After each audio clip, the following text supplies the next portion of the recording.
زوڵم و ستەم هەر کاتێک گەیشتە لووتکە دەپسێ و کۆتایی پێدێ. 28 ساڵ لەمەوبەر و لە ڕۆژێکی وەکو ئەمڕۆ لە دەی سێی ساڵی 1991 هاوڵاتیانی دەڤەری سۆران و ڕەواندز و چۆمان دژی زوڵم و ستەمی بەعس ڕاپەڕین و ناوچەکەیان لە حزبی بەعس پاک کردەوە.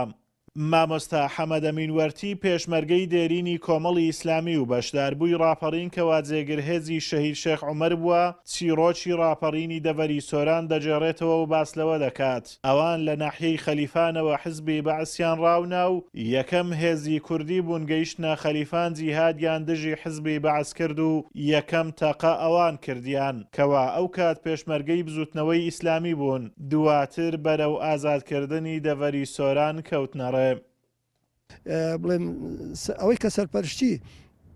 ئازادکردنی خەلیفانی کرد بزوتنەوەی ئیسلامی بوو بەڵام پێشمەرگەی دیکەشی لابەلا تێدا بە تایبەتی برادران یەشەتی تێدا بوون متەفەرقەی تێدا بوو یحزابی تکەشتێدا بوو بەڵام قورسایی هێرشبەرەکان وەکو پێشمەرگەکان بزوتنەوەی ئیسلامی بوو. ئەو بۆ ڕۆژی پێشی خەلیفان ئازادکرا کە ئێمە بزوتنەوەی ئیسلامی ئەو دمایکە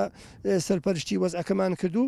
و هەندێکیش هاتینە سۆران بەڵام سۆران نسبەی نەڕا بە تەواوی ئازاد کرا و حکومەت ویستی مەسئولەکان بەرپرسەکان ڕزگارکە دوو تیارەی ناردن تیارەکان نەوی بوون ئەوجا بە تەواوی میلەتەکە زۆر ترسا زۆر پەشۆکە ینی نیانزانی کە ئازادێکە هات دێت نیانزانی وڵا ئەمەش کە پێشمەرگە بووین ینی ئەو ڕوحیەتەن تێدا بوو ترسن نەبوو وەڵامیش هەروە گوتم دەیمە ترسێن و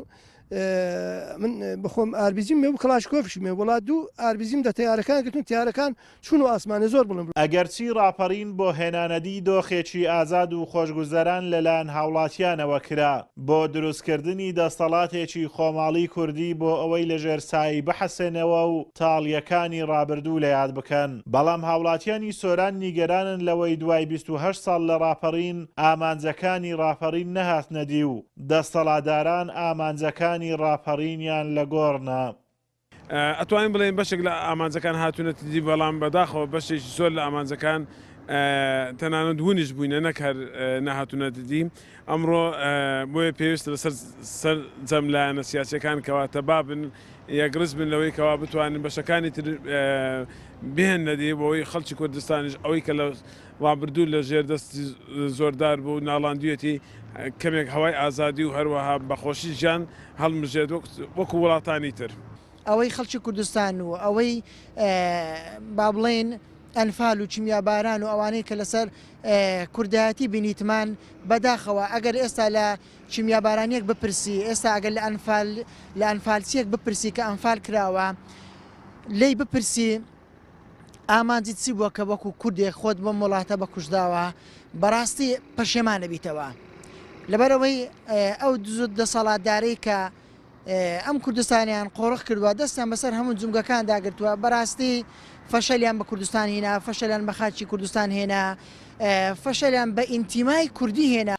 پێشمەرگەکانی ڕابوونی ئیسلامی کوردستان پێشمەرگەی گیانفیدا و ئازابوون لە پێناو ئازادکردنی خاچی کوردستان جیهادیان دژی حزبی بەعس کرد و چەندان شەهیدیان لەو پێناوەدا و لە دەڤەری سۆرانی شان بە شانی لایەنەکانی تر دەوری باڵایان هەبوو لە ڕزگارکردنی ناوچەکە بە برینداربوونی پێشمەرگەیەکی ڕابوونی ئیسلامیش دەڤەری سۆران ئازاد کرا. ئازادۆمەراوەی کەناڵی ئاسمانی پەیام